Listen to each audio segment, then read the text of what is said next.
warahmatullahi wabarakatuh. Alhamdulillahirabbil alamin. Puji syukur kita panjatkan kehadirat Allah Subhanahu wa taala yang telah menganugerahkan segala nikmatnya kepada kita. Salawat dan salam semoga senantiasa tercurah kepada junjungan kita Nabi Muhammad SAW. Pendidikan merupakan pilar penting bagi peradaban bangsa. Maju mundurnya suatu bangsa bisa ditentukan dengan perkembangan ilmu pengetahuan yang dimiliki oleh sumber daya manusianya. Dan puncak dari ilmu pengetahuan itu adalah akhlak yang mulia yang melekat sebagai karakter utama pada diri manusia. Yayasan Pendidikan Tunas Bangsa Bogor merupakan sebuah lembaga kemasyarakatan yang bergerak di bidang pendidikan, di mana yayasan ini menaungi dua buah lembaga formal pendidikan, yaitu SMP Harapan Srogol dan SMA Harapan Bangsa.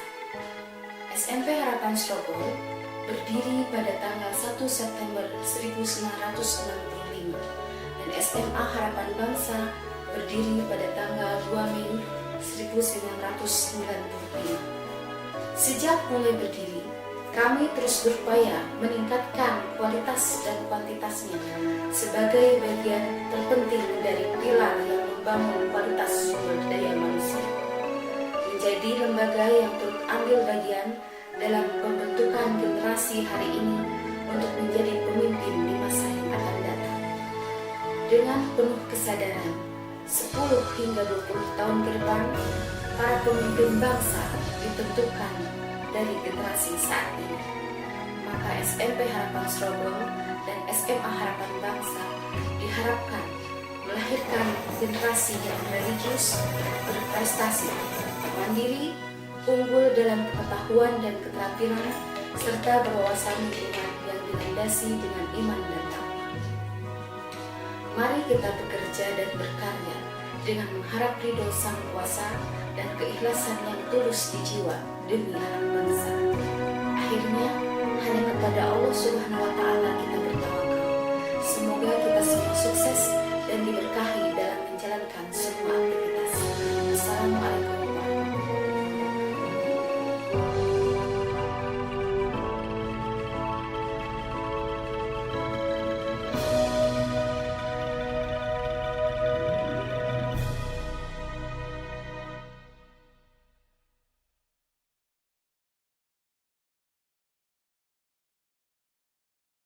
warahmatullahi wabarakatuh. Alhamdulillah, puji syukur kita panjatkan kehadirat Allah Subhanahu wa taala karena atas karunia-Nya kita dapat melaksanakan aktivitas kita dalam keadaan sehat walafiat.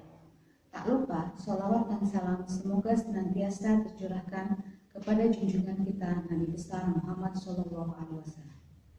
Pertama-tama saya ucapkan selamat datang kepada anak-anakku sekalian di SMA Harapan Bangsa. Sebelumnya, perkenalkan, nama saya Siti Nureni. Pada saat ini saya menjabat sebagai Kepala Sekolah SMA Harapan Bangsa. Anak-anakku sekalian, masa pengenalan lingkungan sekolah pada tahun ini berbeda dengan tahun-tahun sebelumnya, di mana pada tahun ini MPLS SMA Harapan Bangsa dilakukan secara daring. Kita hanya bisa bertatap muka melalui media sosial, tidak bisa bertatap muka secara langsung. Semua ini dikarenakan kita sedang dalam masa pandemi COVID-19. Namun demikian, Ibu harap kondisi ini tidak mengurangi antusiasme kalian dalam mengikuti kegiatan MPLS. Kegiatan MPLS ini dimaksudkan untuk mengenali potensi diri kalian sebagai peserta didik baru di jenjang yang lebih tinggi. Selain itu juga membantu kalian untuk beradaptasi dengan lingkungan sekolah dan sekitarnya. Harapan Ibu, meskipun kalian mengikuti kegiatan ini secara daring, kalian dapat mengikuti kegiatan ini dengan baik sehingga dapat menumbuhkan rasa cinta kalian kepada sekolah ini. Pada kesempatan ini, dengan mengucap Bismillahirrahmanirrahim, kegiatan MPLS SMA Harapan Bangsa tahun pelajaran 2020-2021 dengan ini resmi dibuka. Semoga kegiatan MPLS ini dapat berjalan dengan lancar. Akhir kata, saya ucapkan terima kasih atas perhatiannya. Mohon maaf atas segala kekurangan. Wassalamualaikum warahmatullahi wabarakatuh.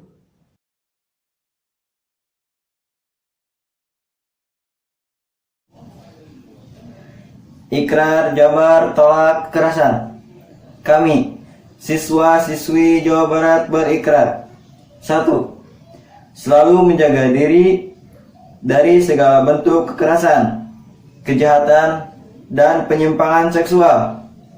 2. Menjauhi segala sesuatu yang menyebabkan terjadinya kekerasan, kejahatan, dan penyimpangan seksual. 3. Menjauhi tindakan yang menyakiti, merendahkan, menghilangkan martabat dan kehormatan diri dan orang lain. 4. Mengajak orang lain untuk bersama-sama menolak tindakan kekerasan, kejahatan, dan penyimpangan seksual. 5. Mencari pertolongan dan melaporkan segala bentuk kekerasan, kejahatan, dan penyimpangan seksual yang menimpa diri, teman, dan orang lain. 6. Bertekad menjadi anak yang berakhlak mulia, membanggakan orang tua, dan berguna bagi agama, bangsa, dan negara.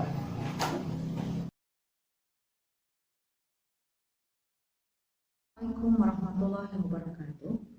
Alhamdulillah, puji syukur kita panjatkan kehadirat Allah Subhanahu wa Ta'ala, karena atas karunia-Nya pada kesempatan kali ini kita masih diberikan kesehatan untuk dapat menjalankan aktivitas kita sehari-hari, terutama dalam kegiatan MPLS secara daring ini. Tak lupa salawat dan salam semoga senantiasa tercurahkan kepada junjungan kita Nabi besar Muhammad SAW. Pada kesempatan kali ini, saya akan memaparkan kebijakan Dinas Pendidikan Provinsi Jawa Barat tentang Jabar Masagi. Program Jabar Masagi resmi diluncurkan oleh Gubernur Jawa Barat, Bapak Ridwan Kamil di Cirebon pada Rabu 5 Desember 2018.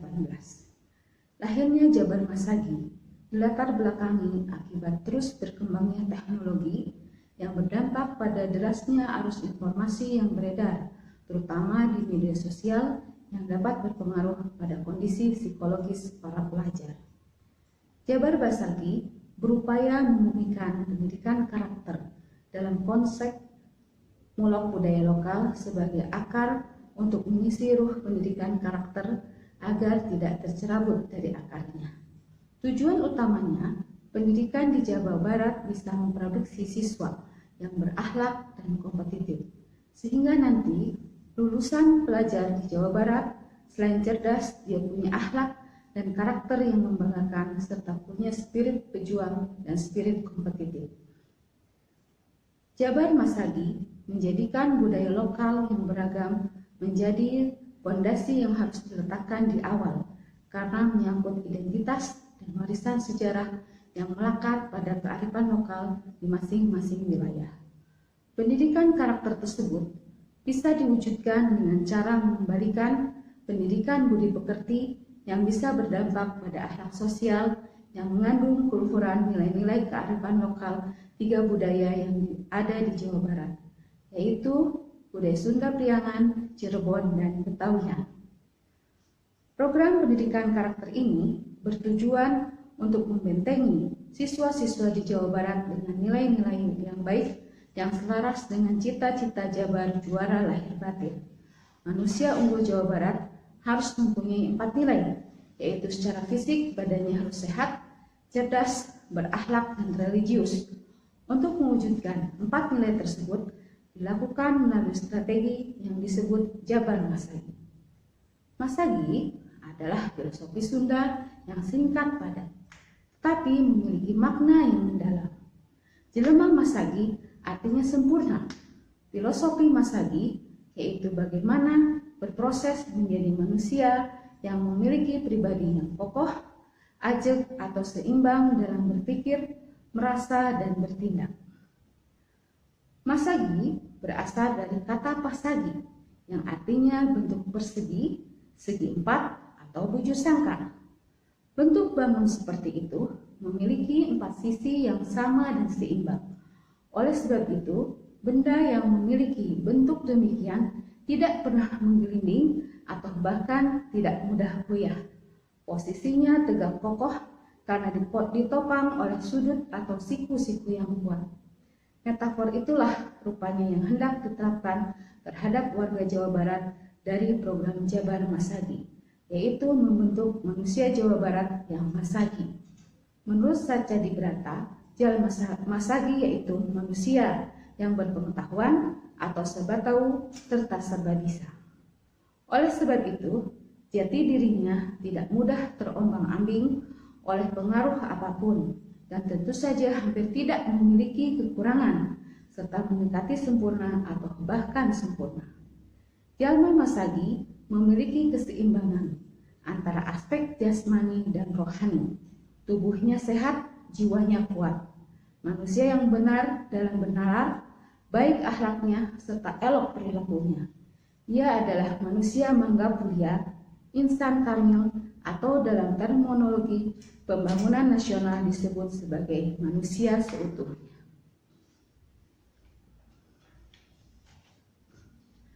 Program Jabar Masagi tentu saja sangat berkesesuaian dengan spirit generasi sekarang ini, sekaligus memberi gagasan baru kepada mereka untuk kembali mengartikulasikan nilai-nilai kearifan lokal dalam kehidupan sehari-hari.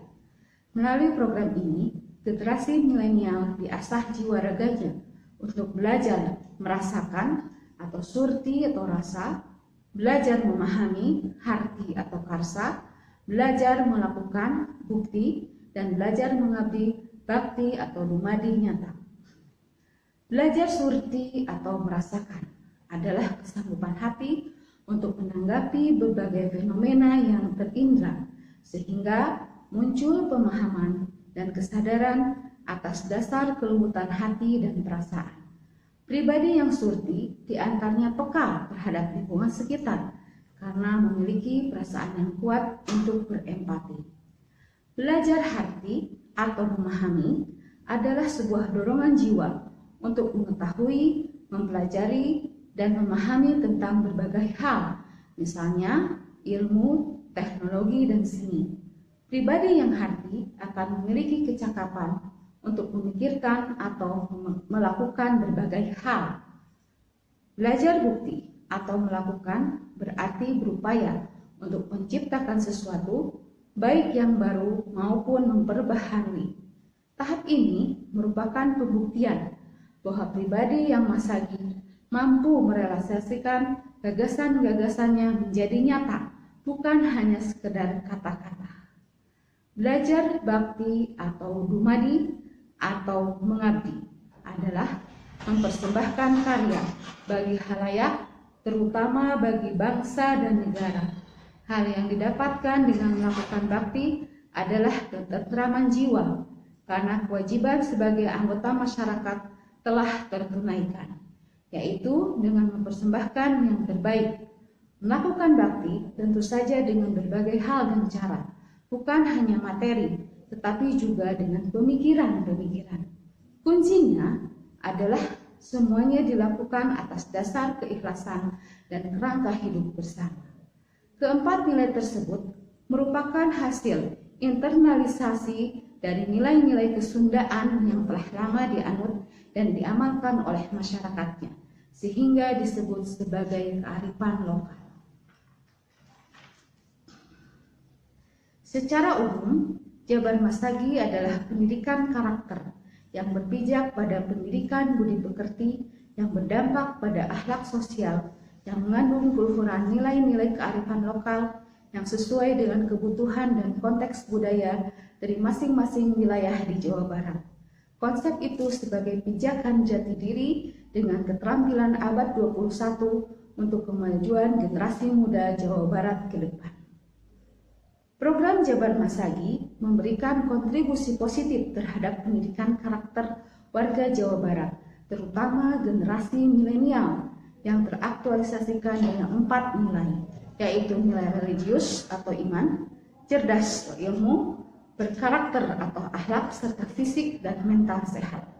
Hal tersebut ditempuh diantaranya melalui pembiasaan menjadi manusia yang surti, harti, bukti, dan bakti atau dumadi.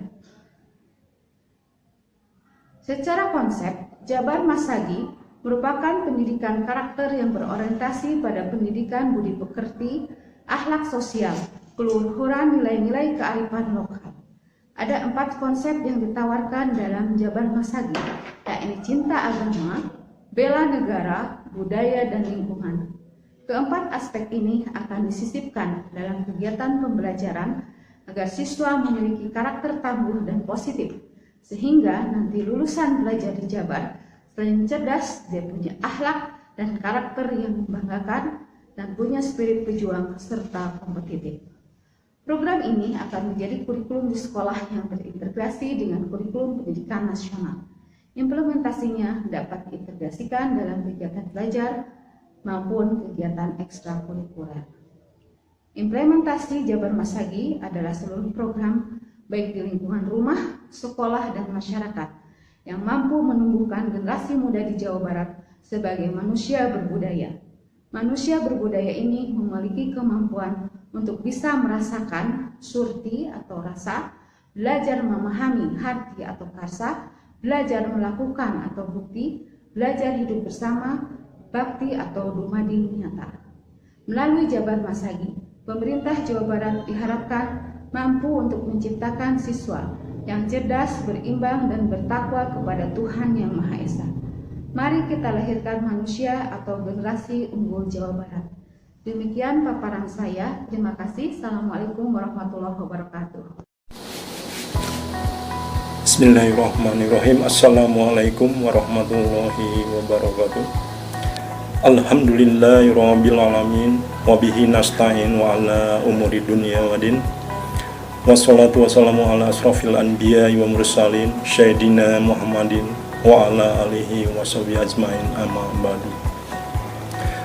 Puji syukur mari kita panjatkan kehadirat Allah Subhanahu wa taala yang telah memberikan banyak kenikmatan kepada kita semua. Nikmat iman, nikmat Islam, nikmat umur, dan nikmat sehat.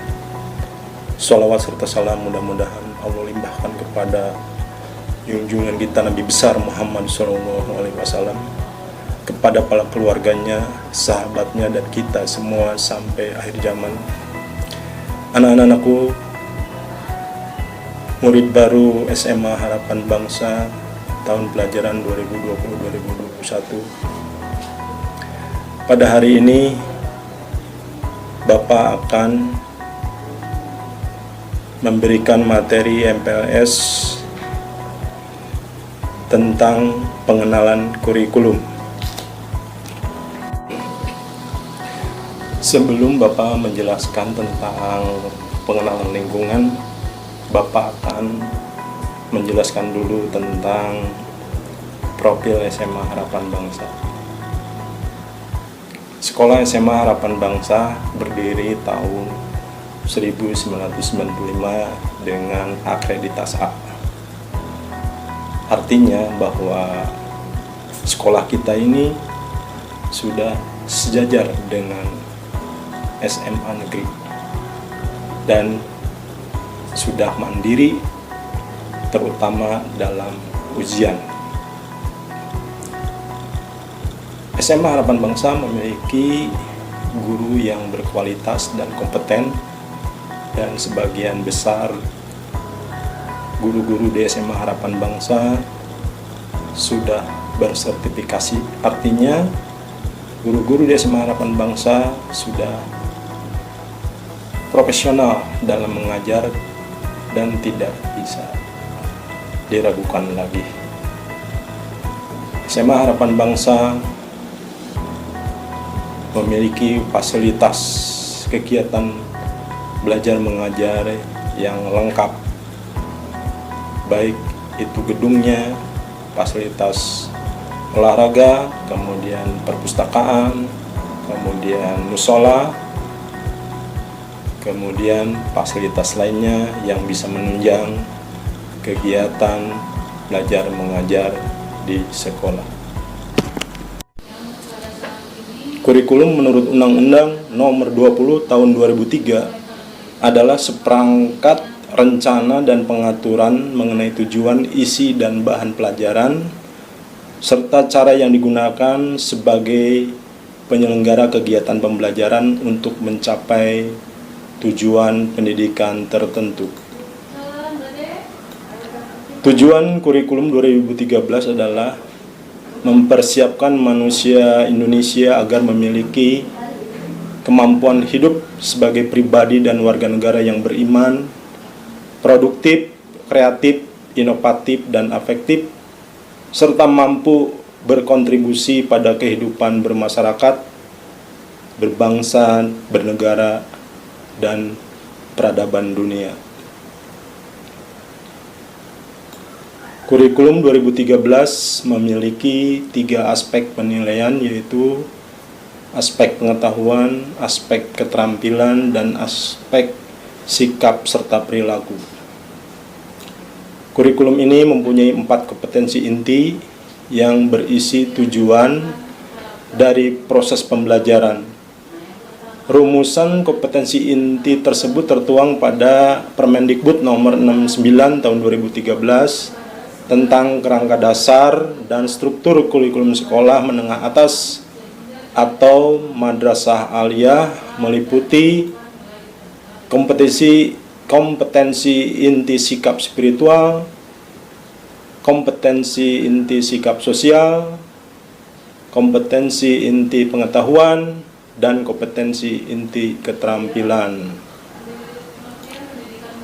Kompetensi inti adalah tingkat kemampuan siswa untuk mencapai suatu standar kompetensi lulusan yang harus dimiliki peserta didik pada setiap tingkat kelas atau program.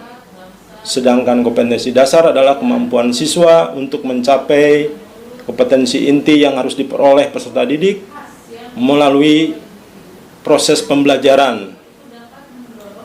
Kompetensi dasar terdiri dari sikap, pengetahuan, dan keterampilan yang meliputi afektif, kognitif, dan psikomotorik. Karakteristik kurikulum 2013 dirancang sebagai berikut. 1. Mengembangkan keseimbangan antara pengembangan sikap spiritual dan sosial, rasa ingin tahu, kreativitas, kerjasama dengan kemampuan intelektual dan psikomotorik. Sekolah merupakan bagian dari masyarakat yang memberikan pengalaman belajar terencana di mana peserta didik menerapkan apa yang dipelajari di sekolah ke masyarakat dan memanfaatkan masyarakat sebagai sumber belajar. Mengembangkan sikap pengetahuan dan keterampilan serta menerapkannya dalam berbagai situasi di sekolah dan masyarakat. Yang keempat, memberi waktu yang cukup leluasa untuk mengembangkan berbagai sikap, pengetahuan, dan keterampilan. Yang kelima, kompetensi dinyatakan dalam bentuk kompetensi inti kelas yang dirinci lebih lanjut dalam kompetensi dasar mata pelajaran.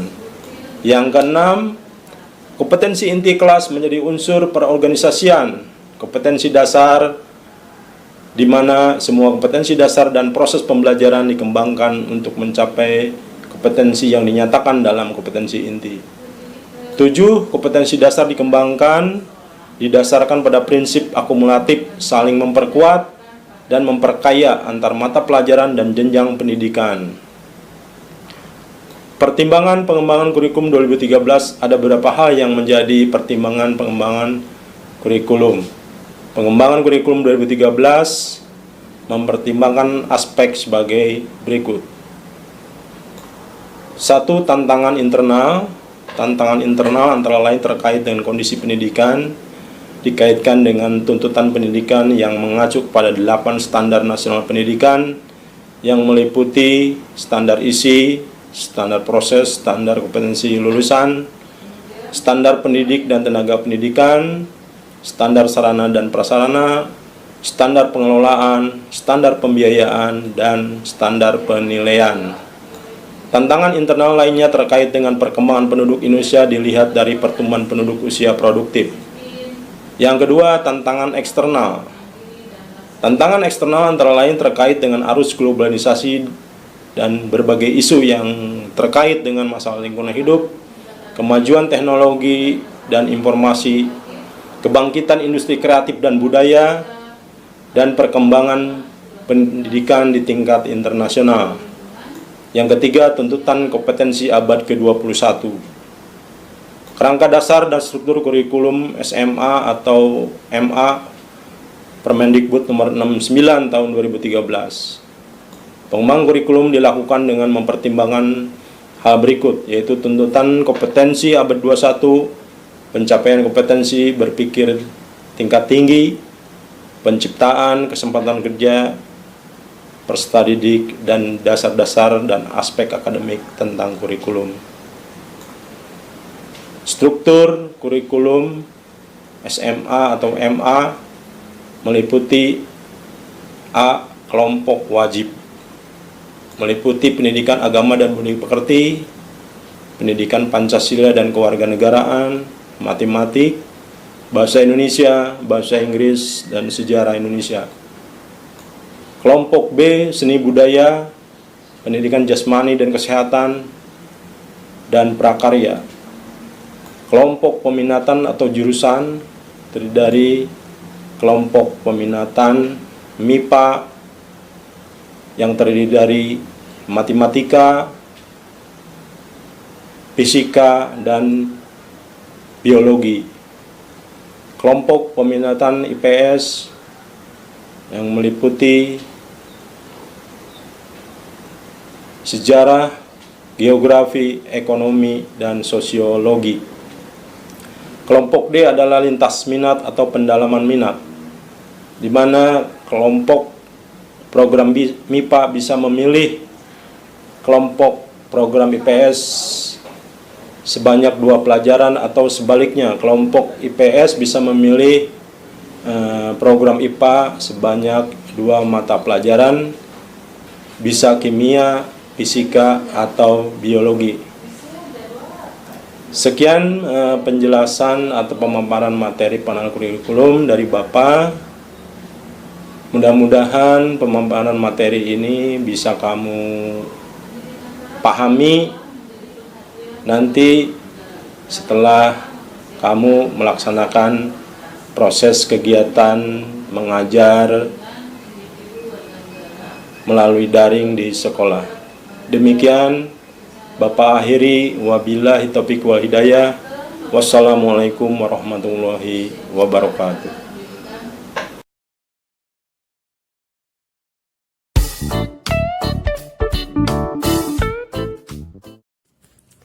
Assalamualaikum warahmatullahi wabarakatuh. Saya akan membawakan materi tentang sekolah ramah anak. Anak Indonesia merupakan harapan bangsa, di mana anak laki-laki dan anak perempuan memiliki hak yang sama dalam mendapatkan pendidikan.